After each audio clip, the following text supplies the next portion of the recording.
Ушул жылдын сентябрь айында Нурзаман курулуш компаниясы ала качуу тууралуу жарнама тарткан. Тасмада кызды ала качкандар кымбат батирде турарын билген соң, кыздын атасы ага жардам бербей койгону баяндалат. Бул үчүн курулуш компаниясы коомчулуктун сынына кабылып, жарнаманы өчүрүүгө мажбур болгон. Ош шаарынын ички иштер башкармалыгы компанияга эскертүү берип, ал эми монополияга каршы жөнгө салуу кызматы ага айыппул салган. Тилекке каршы буга чейин деле ушуга окшогон жарнамалар тартылып келген. Мисалы, Козу Грилдин жарнамасында ала качууга дуушар болгон кыздын атасы болочок кудасынын үйүнөн козунун этин жеген соң, кызынын каалоосу менен эсептешпей, аны кылмышкерлерге таштап кеткен. Ала качууну пропаганда кылган тасма такси кызматы тууралуу дагы тартылган. Бул жарнамадагы коомчулуктун сынына кабылып, акыры өчүрүлгөн. Кыргызстанда кыз ала качуу бул оор кылмыш болуп саналат. Мажбурлап никеге тургузуу үчүн адам мурдагандар 5 жылдан 7 жылга чейин эркинен ажыратылат. Бул кылмыштын курмандыгы болуп, мыкаачылык менен өлтүрүлгөн Айзада Канатбекова менен Бурулай Турдалы кызы коомчулуктун эсинен кетпес. 2020 жылы адамды никеге туруу максатында уурдоо беренеси менен 210 иш, 2021 жылы 560 иш катталган. Бул кадимкидей кылмыш иши болгондуктан мажбурлап адам мурдагандар темир тор артында болуп калышы мүмкүн экендигин эсинен чыгарбоосу керек. Бүгүнкү күндө жарнама коомдо болуп жаткан окуяларды чагылдырат. Ошол эле учурда ал массалык маданият катары коомчулукта белгилүү бир стереотиптерди, ой пикирди калыптандырат.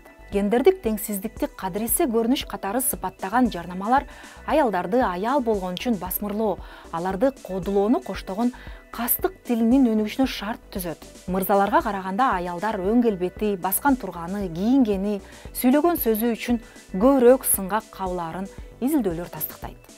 Аялдар айрыкча эл көзүнө көрүнүп, коомдук иш менен алектенсе, сөзсүз түрдө өзүнө карата кастык тилине, буллингке туш болот. Кыргызстанда саясатта, экономикада жана башка тармактарда негизги кызматтарды көбүнчө 40 жаштан жогору консервативдүү, патриархалдык көз караштагы эркектер ээлегени маалым.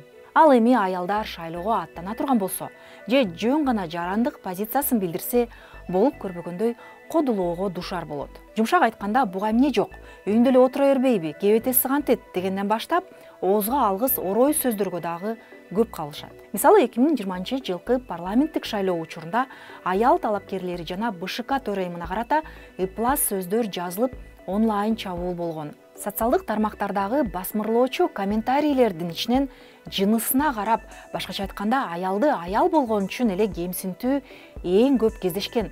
Негизи мындай терс комментарийлерди жазып аткан колдонуучу биринчи кезекте башкаларга өзү тууралуу көп нерсени кабарлайт. Социалдык тармактарда өзүн өзү алып жүрүү тууралуу жазылбаган эрежелер бар. Эң башкысы, бирөөнү басмырлап, кемсинтип, ага карата кастык тилин колдонбой, жүйөлүү аргумент келтирип сынаса болот.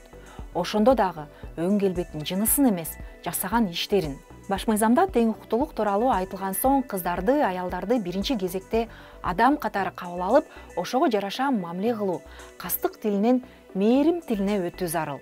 Адам укуктары жана кастык тили тууралуу маалыматты коомчулукка таанытууда эл аралык уюмдардын, жарандык коомдун, пикир жаратуучулардын жана ошондой эле журналисттердин салымы чоң.